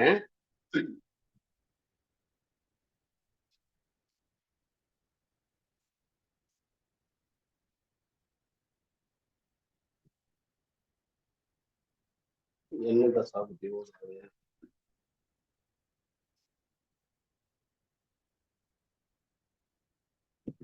இப்ப இந்த கேள்வி வந்து எல்லாருடைய மனதிலும் இருக்கும். எனக்கு வந்து திரு மு க ஸ்டாலின் அவர்களுடைய ஜாதகத்தை வந்து நம்ம வந்து இப்ப பார்த்துக்கிட்டே வந்தோம். ஒவ்வொரு தசாபுத்தியிலும் எது மாதிரி வந்து வெற்றிகளை வந்து அவர் பெற்றாரு, அந்த தோல்விகள் வந்து எதனால ஏற்பட்டுச்சு அப்படிங்கறதெல்லாம் வந்து நம்ம வந்து மைண்ட்ல இப்ப நிற்கும். இப்ப அதன் அடிப்படையில வந்து நம்ம வந்து ஒரு காலத்தை நிர்ணயம் பண்ணணும். ஏன்னா இது வந்து நம்ம வந்து அரசியலுக்கு அப்பாற்பட்டு ஒரு ஜோதிடரா இருக்கிறவங்க விருப்பு வெறுப்புகளுக்கு அப்பாற்பட்டு தான் ஒரு ஜாதகத்தை வந்து நம்ம ஆய்வு பண்ணணும். ஒரு அரசியல்வாதி ஜாதகத்தை நீங்க கையில் எடுத்துட்டீங்க அப்படின்னாக்கும் நமக்கு வந்து விருப்பு வெறுப்பு இருக்கக்கூடாது. நமக்கு பிடிச்ச தலைவர் பிடிக்காத தலைவர் அப்படி இருக்கவே கூடாது. அப்படி வந்து உங்களுக்கு ஒரு பிடித்த தலைவரா இருக்குமாயின் அந்த ஜாதகத்தை நீங்க ஆய்வு பண்ணாதீங்க. ஏன்னா நீங்க ஆய்வு பண்ணினீங்கன்னா வந்து அது சாதகமாக எடுப்பதற்கான ஒரு சூழ்நிலையை தான் வந்து அது உருவாகும். இப்ப எனக்கு பிடித்த தலைவராக இருந்ததுன்னா எனக்கு பிடித்த மாதிரி தான் நான் விதிகளை வந்து கொண்டு போக தோணும் நமக்கு. இப்ப ஒண்ணும் இல்லை, நீங்க மற்ற ஜாதகங்களை பார்க்கறதுக்கு நம்மளுடைய ஜாதகத்தை பார்க்கறதுக்கு வித்தியாசம் இருக்குல்ல. மற்ற ஜாதகத்துல பார்க்கும்போது அவர்களுக்கு இருக்கக்கூடிய நன்மை தீமைகளை அழகா நீங்க எடுத்து சொல்லுவீங்க. ஆனா அதுவே தன்னுடைய ஜாதகத்தை வந்து பார்க்கும்போது என்ன சொல்லுவீங்க? ஒரு தீமை நடந்துச்சுன்னா அதுக்கு சாதகமான விதிகளா தேடுவீங்க, நன்மை நடந்துச்சுன்னா அதுக்கு சாதகமான விதிகளா தேடுவோம். அதுதான் மனிதனுடைய இயல்பு.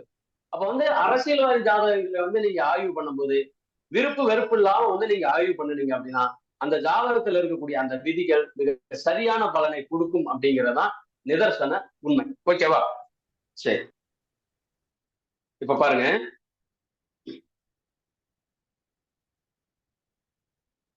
சந்திர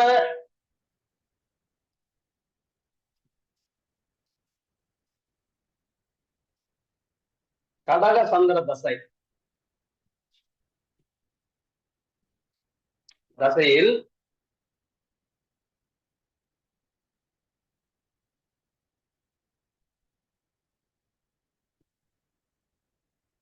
கன்னி புதன் புத்தி.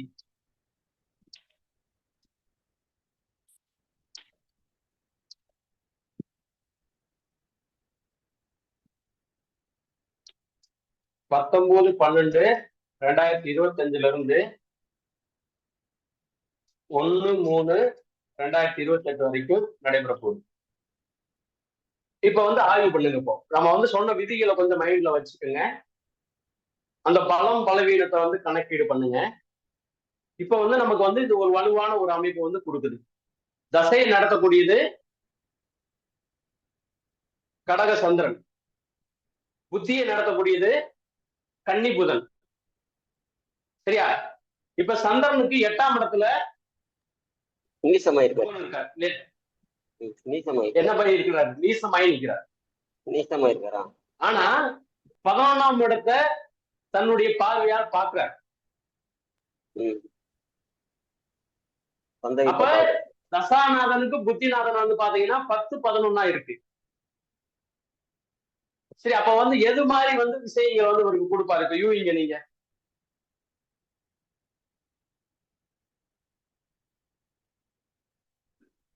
நம்ம பார்த்து வச்சு தப்பு ரைட் எல்லாம் வேற விஷயம். நம்ம ஒரு இதை எடுக்கிறோம் சார். பொதுவா தசாநாதனுக்கு புத்திநாதன் 6-8 இருக்குல்ல சார்? 6-8 இருந்தா அந்த அளவுக்கு பாசிட்டிவா இருக்குமா சார்? இல்ல சார், நமக்கு ஆய்வு பண்ணுவோம். நான் உங்களுக்கு விட எழுதி வச்சிருக்கிறேன், நான் சொல்லிடுவோம். ஆனா இப்ப நீங்க எப்படி சிந்திச்சிருக்கீங்க அப்படிங்கிறது இருக்குல்ல. ஓகே, நம்ம ஒரு விதியை ஃபாலோ பண்றோம். இப்ப ஒரு விதியோட தான் நம்ம சொல்ல போறோம். காலசக்கரத்துக்கு இப்ப உங்களுக்கு சொன்னதுக்கெல்லாம் நான் விதியை வச்சுதான் உங்களுக்கு சொன்னேன். ஆமா சார். ஆனா அந்த நிகழ்வுகள் எல்லாமே நான் கூகுள்ல தேடிதான் எடுத்தேன். ஏன்னா எனக்கு அதெல்லாம் நான் குறிச்சு வச்சுக்கல. கூகுள்ல தரோம் இவர் எப்போ என்ன கடந்து வந்த பாதை அப்படின்னு பார்க்கும்போது இந்த இடங்கள்ல தோல்வி வெற்றி இருந்திருக்கு. அப்ப சக்கர தசை நம்ம கணிதம் போட்டு எடுக்கும்போது அந்த காலசக்கர தசை மிக வலுவாக செயல்படக்கூடிய தன்மையும் அந்த கிரகத்தினுடைய வலிமையை நம்ம பார்க்கும்போது மிக தெளிவா அமைஞ்சிருச்சு. அப்ப இது ஒரு ஜாதகம் மட்டும் இல்ல, இது மாதிரி நான் பார்த்த ஆய்வு ஜாதகங்களையும் சில கணக்கீடு பண்ணி பார்த்தேன். கணக்கீடு பண்ணி பார்க்கும்போது மிக அற்புதமாக இருக்குது. அப்புறம் தான் இந்த காலசக்கர தசையை நம்ம வகுப்பா எடுக்கக்கூடாது அப்படிங்கிற ஒரு தன்மையில தான் வகுப்பா எடுப்பதற்கான ஒரு சூழ்நிலை உருவாக்கி நம்ம விளம்பரமா கொடுத்துருக்கோம். ஆகஸ்ட் மாசம் 18ஆம் தேதி, ஏன்னா அதையும் உங்களுக்கு சொல்லிட்டு அதுக்கான ஆன்சர் நம்ம போயிடலாம். ஆகஸ்ட் மாசம் 18ஆம் தேதி திங்கள் முதல் வெள்ளி வரை வகுப்பு இருக்கும். 20 நாள் வகுப்பு இது.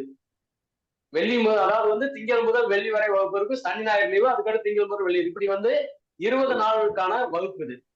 இந்த வகுப்புல கணித முறைகள் காலசக்கரத்தை எப்படி நம்ம கணிக்கணும், கர்ப்பசல் எப்படி எடுக்கணும், தசாபுத்திகள் நம்ம அந்த வயதுகளோடு எப்படி ஒப்பீடு பண்ணணும், அந்த விதிகளை எப்படி பொருத்தி பார்க்கணும், அதற்கான பலன்கள், இதெல்லாம் இந்த வகுப்புல நம்ம சொல்லி தரப்போம். அதே மாதிரி கணிதங்களுக்கான PDF கண்டிப்பா கொடுத்துருவோம். தசாபுத்தியும் உங்களுக்கு கொடுத்துருவோம். எந்தெந்த தசை என்னென்ன புத்தி, அந்த புத்திகள் எவ்வளவு நாள், அப்ப ஒரு தசையில 12 அந்த 9 புத்திகள் எப்படி செயல்படுது, அந்த கதிப்பாற்றல் எப்படி செயல்படுது அப்படிங்கிறது எல்லாத்தையுமே நாம உங்களுக்கு கொடுத்துருவோம். அப்ப அதன் ரீதியாக நம்ம ஒரு காலசக்கரத்தை நம்ம நிர்ணயிக்கும் போது எவ்வளவு பர்சன்டேஜ் ஒரு வெற்றியா இருக்கக்கூடிய ஒரு பாரம்பரிய ஜோதிடத்தை நம்ம ஆளுங்க ஏன் கையில எடுக்கல, அப்ப அவங்களுக்கான நேரம் இன்மையா இல்ல அவங்களுக்கு அது ஒரு புரியாத தன்மையா இருக்குதா அப்படிங்கறதுதான் இது ஒரு முக்கியமான விஷயம். என்னை கேட்டா இது கணித முறைகள் இலகுவாதான் இருக்கு. அதை எப்படி கணிதம் பண்ணி அவங்களுக்கு அந்த பலனை எடுக்கணும் அப்படிங்கறதெல்லாம் குளறுபடி இருந்திருக்கு அப்படிங்கிறதான் நம்ம பார்க்க வேண்டியது இருக்கு. ஏன்னா சில மூல நூல்கள்லயே அங்கங்க தவறுகளை சொல்லியிருக்காங்க. ஏன் தவறுகளை சொல்லியிருக்காங்கன்னா அது எழுத்துப்பிழை காரணமாகவோ அல்லது அவங்க சொல்ல வந்த விஷயத்தை பிரிண்டிங் மிஸ்டேக்காலேயோ மாறி இருக்கு. அப்ப அது கோர்வையா நம்ம யோசித்து சரி பண்ணி பார்க்கும்போதுதான் மிக சரியான பலன்களை அது கொடுக்குது. அந்த தசாபதியில் இந்த கதி மாற்றத்தை அந்த கதியை இவங்க கவனிக்கிற மறந்துறாங்க. கதியை கவனிக்காம அவங்க அப்படியே நார்மலாவே வளவோடு அப்படின்னா இப்படி வளமா சுத்தம், இட ஓட்டம்னா இப்படி இடமா சுத்தம் அப்படிங்கிற அந்த தன்மையோடயே பாக்குறதுனால அந்த கதி மாற்றத்தை அவங்க கவனிக்க மறந்துடுறாங்க. அப்ப அந்த கதி மாற்றத்தை மறந்த காரணத்தால் அந்த கதி மாற்றத்தில் ஏற்படக்கூடிய அந்த நன்மை தீமைகளை இவர்கள் கவனிக்க மறந்ததால் அந்த காலசக்கர தசையினுடைய ஒரிஜினாலிட்டி தெரியாம போனதால் காலப்போக்கில் அதை விட்டுட்டாங்க அப்படிங்கிறதாதான் நம்ம பார்க்க தோணுது. ஆனா காலசக்கர தசையில நாம வந்து பாக்குற வரைக்குமே வந்து மிக அற்புதமாக இருக்கு. அந்த அந்த அடிப்படையில தான் வந்து ஒரு உதாரண ஜாதகத்தை உங்கள் முன் நாம வந்து வச்சிருக்கோம். எந்த அளவுக்கு வந்து அந்த கதிர்பாய்ச்சல் வந்து இவங்களுக்கு வந்து ஒரு அற்புதமான பலனை தந்திருக்கு அப்படிங்கிறத நீங்க தெரிஞ்சு கொள்ளணும் அப்படிங்கிறதுக்காண்டியான இதை வந்து கொடுத்துருக்கோம். சரி, அடுத்து வருவோம். இப்ப பாத்தீங்கன்னா இந்த வகுப்பு வந்து 20 நாள் வகுப்பு, 5200 ரூபாய் கட்டணம். இதற்கான பயிற்சி கட்டணம். 20 நாள் வகுப்பு இருக்கு. வீடியோ வந்து நம்ம வந்து எப்பயும் போல வந்து வீடியோவும் வந்து உங்களுக்கு கொடுத்துருவோம். சரிங்களா? வகுப்புல வந்து இணைய விருப்பம் இருக்கிறவங்க வகுப்புல தாராளமா இணைஞ்சுக்கலாம். இப்ப வந்து நம்ம இதை பத்தி பார்ப்போம். சரி, இப்ப சொல்லுங்க. இப்ப அந்த தசாநாதன் புத்திநாதன் இந்த லக்னத்தின் அடிப்படையில ஏதாவது வச்சு உங்களுடைய யோகம் எப்படி இருக்கு சொல்லுங்க. நான் வந்து அப்புறம் வந்து என்ன இருக்கு அப்படிங்கறத உங்களுக்கு நான் வந்து சொல்லிடுறேன். எல்லாருமே வந்து சொல்லுங்க, எத்தனை நம்ம இந்த பர்சன்டேஜ் எவ்வளவு வருதுன்னு பார்ப்போம். யார் யார் வந்து எது மாதிரி வந்து இதை அணுகுறீங்க அப்படிங்கிறத நம்ம வந்து பார்த்துட்டு அப்புறம் வந்து ஆன்சர் போலாம். ஓகேவா? சொல்லுங்க, ஓவரால சொல்லுங்க.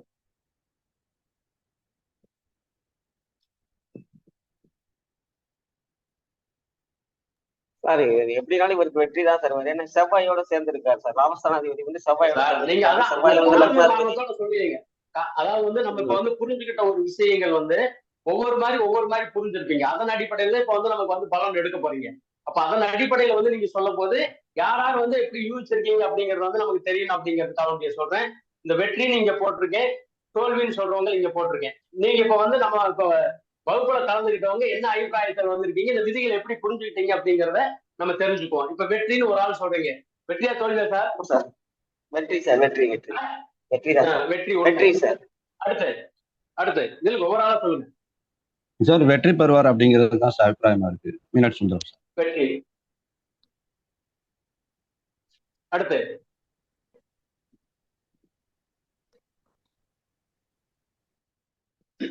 இன்னும் வேற யார் சொல்றீங்க? ஏங்க இது வந்து நம்ம ஒரு கணிப்பு தான், வேற ஒண்ணும் கிடையாது. நம்ம வந்து இப்ப வந்து கத்துக்கிட்ட ஒரு விஷயம், அந்த விதிகளோட நம்ம வந்து இது பொருத்தி பாக்குறோம். 2026 தான் நமக்கு ரிசல்ட்டே தெரிய போகுது இல்லையா? ஜோதிடத்துல வந்து வெற்றி தோல்விங்கிறது ஒரு இயல்பான ஒரு விஷயம். சரிங்களா? ஆனா நம்ம வந்து ஒரு விதிகளை பயன்படுத்த பழகிக்கணும். ஒரு அதிகாரத்துக்கு வந்து செவ்வாய் தான் காரகரா இருக்கிறாரு. அதனால அவர் புதன் வச்சு ஒரு விதி, அதாவது வந்து சொன்னதை வச்சு நீங்க எடுத்திருக்கீங்க சார். இப்ப வந்து அது வெற்றியா தோல்வியாகிறதுக்கு நான் இறுதியா வந்து ஒரு காரண காட்டியோட உங்களுக்கு புழக்க நான் கொடுக்குறேன். இப்ப நீங்க சொன்னதை வந்து நான் இங்க எழுதிக்கிறேன். சரிங்களா? வேற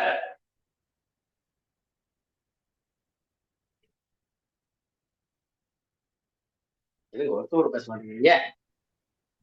ஹலோ, வெற்றி சார். மாதிரி வெற்றி 3 பேர் வெற்றி சொல்லியிருக்கீங்க. அடுத்து வணக்கம் சார்.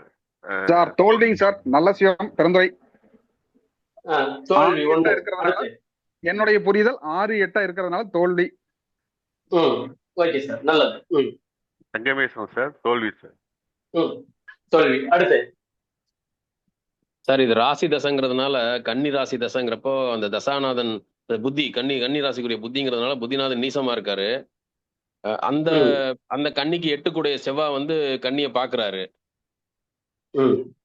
சோ அதனால வந்து போராட்டமானதான் சார் இருக்கும்.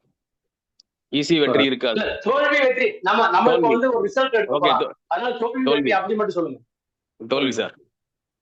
அடுத்து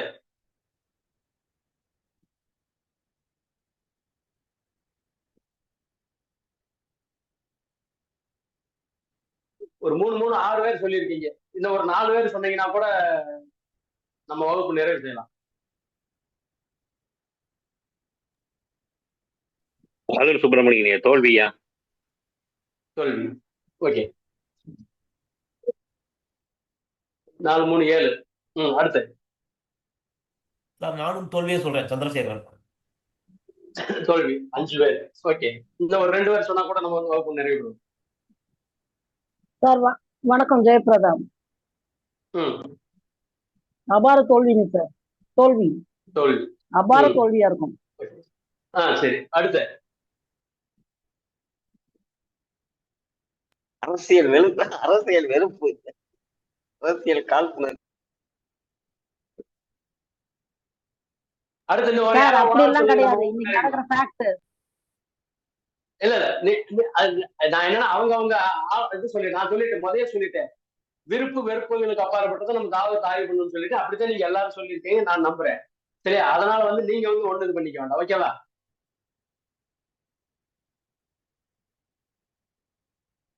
அடுத்து நேரம் ஒரு ஆள் சொல்லுங்க. 7 1 2 3 4 5 6 7 8 9 இன்னும் ஒரு ஆள்.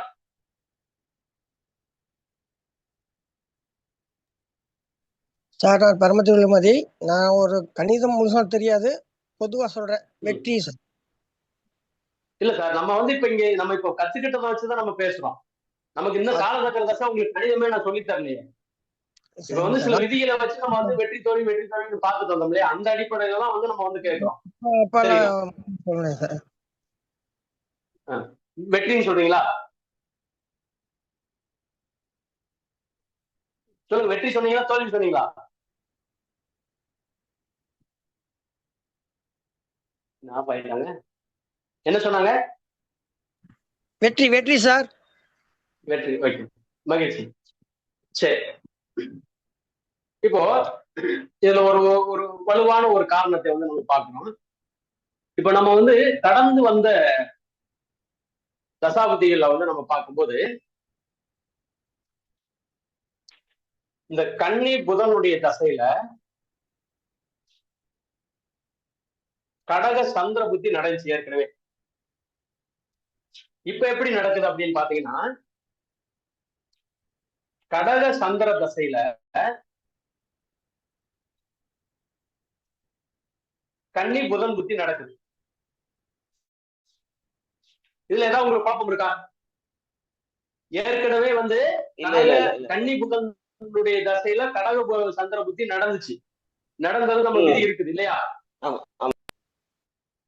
சொல்லிட்டு வந்து அதுக்கு அடுத்து இப்ப வந்து இந்த தசாநாதனும் புத்திநாதனும் மாறுறாங்க. தசாநாதனும் புத்திநாதனும் மாறி இருக்கிறாங்க இல்லையா? அப்போ இப்ப வந்து செவ்வாயோட சேர்ந்த புத்தி இங்க வந்து கடக சந்திர தசையில கன்னி புதன் புத்தி முதல்ல வந்து இவங்க வந்து 10க்கும் 11க்கும் அதிபதி ஆகக்கூடியவங்க தசா புத்தியை நடத்துறாங்க. ஆனால் லக்னத்திற்கு 5ஆம் இடத்துல புதன் அமர்ந்திருக்கிறாரு. ஆனா தசாநாதன் சொல்லக்கூடிய சந்திரனுக்கு 8ல இருக்கிறாரு. யாரோட சேர்ந்து இருக்கிறாரு? செவ்வாயோட சேர்ந்து இருக்கிறாரு. புதன் நீசம் பெற்று நிற்கிறாரு இல்லையா? ஆமா ஆமா சார். அப்ப வந்து புதன் நீசம் பெற்று நிக்கிற காரணத்தால் அதே மாதிரி வந்து திரிகோணத்துல இருக்கிற லக்னத்துக்கு சந்திரனுக்கு இங்க லாபத்தை கொடுக்க வேண்டிய ஒரு கட்டாயத்துல இருக்கிறாரு. அதே மாதிரி வந்து தசாநாதன் இருக்கக்கூடிய இந்த சந்திரனுக்கு இது லாபஸ்தானம் மட்டும் இல்ல, 2ஆம் இடம், இந்த சந்திரனுக்கு 2ஆம் இடம் என்ற தனஸ்தானம் அப்படிங்கிற ஒரு அமைப்பையும் வந்து கொடுக்குறாரு. ஆனா இந்த இடத்த வந்து புதன் பாக்குறாரே ஒழிய புதன் வலுவாக இல்லை. அப்ப என்ன வந்து இதுல நம்ம எடுக்கலாம் அப்படின்னு, ஏற்கனவே இந்த தசா புத்திகள் வந்து ஒரு வெற்றியை தான் வலுவா கொடுத்திருக்கு. அப்படிங்கிறதுனால இந்த 2026 தேர்தல்ல வந்து அவர் வெற்றி பெறுவார். 2028க்கு பிறகு அவர் வந்து உடல்நிலை ஆரோக்கிய குறைபாடுகள் ஏற்படுவதற்கு வாய்ப்பு இருக்கு. அல்லது வந்து இந்த புதன் பகவானுடைய கூட்டணியால் பெறக்கூடிய இந்த வெற்றியானது நிலைக்காமல் போவதற்கான ஒரு வாய்ப்பை உருவாக்கலாம், அல்லது வந்து உடல்நலை கோளாறுகளை கொடுக்கலாம். ஆனால் எப்படி ஆயினும் 2026 இந்த விதிகளை நாம ஒப்பீடு பண்ணி பார்க்கும்போது வெற்றி பெறுவதற்கான ஒரு சூழ்நிலை தான் 2026ல தருது. ஆனா 2028க்கு பிறகு புத்தி மாற்ற காரணத்தாலையும் இந்த புதன் பகவான் வந்து ஒரு வலுவான கூட்டணியை இந்த ஆட்சிக்கு வந்து கொடுக்கக்கூடிய ஒரு அமைப்பு இருக்கு. புதன் என்பது ஒரு நீசத்தன்மையிலிருந்து ஒரு அந்த நட்பு ரீதியாக ஒரு கூட்டணி ஆட்சிக்கு வழிவகுக்கக்கூடிய ஒரு தன்மையை வந்து கொடுக்கிறே ஒழிய, அப்ப அவர்களுடைய தன்மை கூட்டணியால் வந்து இந்த ஆட்சி மீண்டும் பெறுவதற்கு மு.க. ஸ்டாலின் வெற்றி பெறுவதற்கான ஒரு வாய்ப்பை தான் இந்த ஜாதகம் கொடுக்குது அப்படிங்கிறதான் நம்ம ஆய்வு பண்ண வரைக்கும். இந்த ஜாதகத்தில் ஏற்கனவே கடந்து வந்த பாதைகள் அப்படியான ஒரு வெற்றி காலசக்கர தசையும் அப்படித்தான் ஒரு அமைப்பை கொடுக்குது. அப்படிங்கிறதுனால 2026 திரு மு.க. ஸ்டாலின் அவர்கள் மீண்டும் வெற்றி பெறுவார் என்பதுதான் காலசக்கர தசையினுடைய பலன்கள். எனக்கு என்ன ஒரு நம்பிக்கை சார், இல்ல சார், எனக்கு ஒரு நம்பிக்கை அப்படின்றது எனக்கு இந்த அரசியல்லாம் பிடிக்காது. ஏன்னா நீங்க வந்து இந்த 2021 அதுக்கு முன்னாடி வந்துட்டு 2016 அப்ப டைம்ல வந்து இந்த கணிப்புகள் போட்டுட்டீங்க. இந்த ஒரு எடப்பாடி இதெல்லாம் போட்டிருக்கும் போது இந்த கணித ஒப்பீடுகளோட போடும்போது ரொம்ப துல்லியமா வந்துச்சு. இதெல்லாம் வந்து மற்றவங்களா இருந்தா இப்ப ரொம்ப ஃபேமஸ் ஆயிருப்பாங்க. நீங்க வந்து ரொம்ப சாதாரணமா போட்டுட்டீங்க. அவ்வளவு துல்லியமா வந்து சொன்ன மாதிரி ஜெயிச்சிச்சு. இந்த டிஎம்கே வந்து ஜெயிச்சிச்சு. அது மாதிரி இப்ப நீங்க சொல்லி கொடுத்த விதிமுறைகளை பார்க்கும்போது கட்டாயம் ஒரு வெற்றின்றது வந்துச்சு. எனக்கு வந்து அரசியல் அதெல்லாம் உங்களுக்கு வந்து நான் விதிகளோட தான் சொல்றேன். நான் எப்பயுமே ஒரு ஜாதகம் ஆய்வு பண்ணா விருப்ப வெறுப்பு இல்லாம ஆய்வு பண்ணுவேன். அப்படி எனக்கு ஒரு பிடித்தமான அதனால பிடிக்காததா இருந்துச்சுன்னா நான் அந்த ஜாதகத்தை ஆய்வுக்கு எடுக்க மாட்டேன். சரியா? நம்ம அடுத்து வந்து நம்ம வகுப்புல வந்து எடப்பாடி பழனிசாமி அவர்களுடைய ஜாதகத்தையும் நம்ம வந்து வகுப்புக்கு எடுக்க முடிய ஒரு சூழ்நிலை இருந்துச்சுன்னா வகுப்புல எடுத்துருவோம். சரிங்களா? அது ஒண்ணும் பிரச்சனை இல்லை. ஏன்னா இதை வந்து நம்ம தனிப்பட்ட முறையில பார்க்கும்போது ஒரு வெற்றிக்கான ஒரு வாய்ப்பு இருக்கு. அவருடைய ஜாதகத்துல இதை விட பலமா காலசக்கரம் வந்து என்ன சொல்லுது அப்படிங்கிறதே நம்ம அவருடைய ஜாதகத்தையும் நம்ம வந்து வகுப்புல எடுத்து பார்த்துடலாம். ஒன்றும் பிரச்சனை இல்லை. நம்ம வகுப்புல வந்து உதாரண ஜாதகம் மட்டும் தான் எல்லாமே வந்து நம்ம கொண்டு போகக்கூடிய ஒரு அமைப்பு வந்து இருக்கும். இல்ல சார், இதுல பொதுவான சூழல்ல வந்துட்டு இன்னைக்கு அவங்கதான் ஜெயிக்கக்கூடிய வாய்ப்புகள் ஜாதகம் தெரியாது இல்லாம நடக்கக்கூடிய பொதுவான விஷயங்கள் வந்து பேசக்கூடாது. பொதுவான விஷயங்கள் வந்து பேசக்கூடாது. இப்ப வந்து பாத்தீங்க அப்படின்னா கூட்டங்கிறது யாரு வந்து மேடை போட்டு பேசினாலும் இப்ப வந்து திரு எடப்பாடி அவர்களுக்கு போடாத கூட்டமா இப்ப வந்து பேசின இடங்கள்லாம் பாருங்க, அவ்வளவு கூட்டம். சரியா? அரசியல்வாதிகள் வந்து ஒரு மேடை போட்டு பேசினாக்கு வந்து எல்லா கட்சிக்காரங்களும் போவாங்க. கூட்டத்தை வச்செல்லாம் நம்ம வந்து முடிவு பண்ணவே முடியாது. சரி, நம்ம வந்து என்னன்னா விருப்பு வெறுப்பு இல்லாம ஒரு காலசக்கர தசையை வந்து அந்த ஜனனத்துல இருந்து ஒவ்வொரு தசையா புத்திகளா வந்து நம்ம பார்த்துட்டு வந்தோம். என்னென்ன கதிப்பாற்றல் வந்து அடுத்து வந்து எந்த ஜனனத்தையும் ஏற்படுத்த முடியாத ஒரு வலுவான அமைப்பு அவருக்கு கொடுத்திருக்கு அப்படின்னு வந்து பாக்குறோம். அப்படி அமைப்புலதான் வந்து இந்த கன்னி புதன் வந்து கடக புத்தியில வந்து ஒரு வலுவான பெரிய பதவிகளை பெறுவதற்கான ஒரு வாய்ப்பு வந்து கொடுத்துச்சு. அதே அமைப்புல வந்து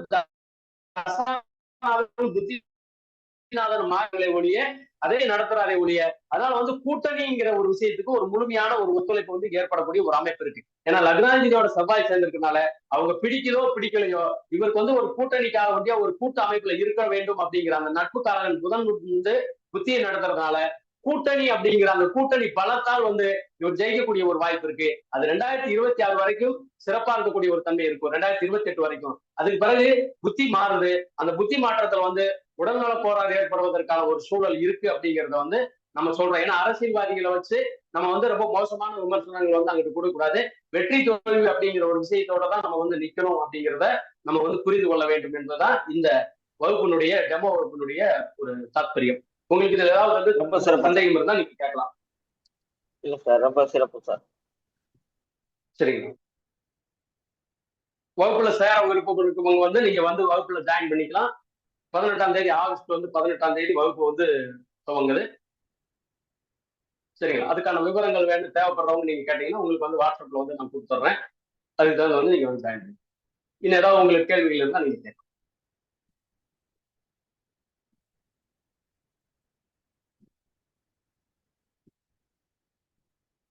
அவ்வளவுதான், வகுப்பு நிறைவு பண்ணிடுமா? நன்றி சார். நன்றி, வணக்கம். மீண்டும் சந்திப்போம். நன்றி சார். நன்றி. நன்றி ஐயா, வணக்கம். நன்றி சார். வணக்கம் சார். நன்றி, வணக்கம் சார். நன்றி. வணக்கம்.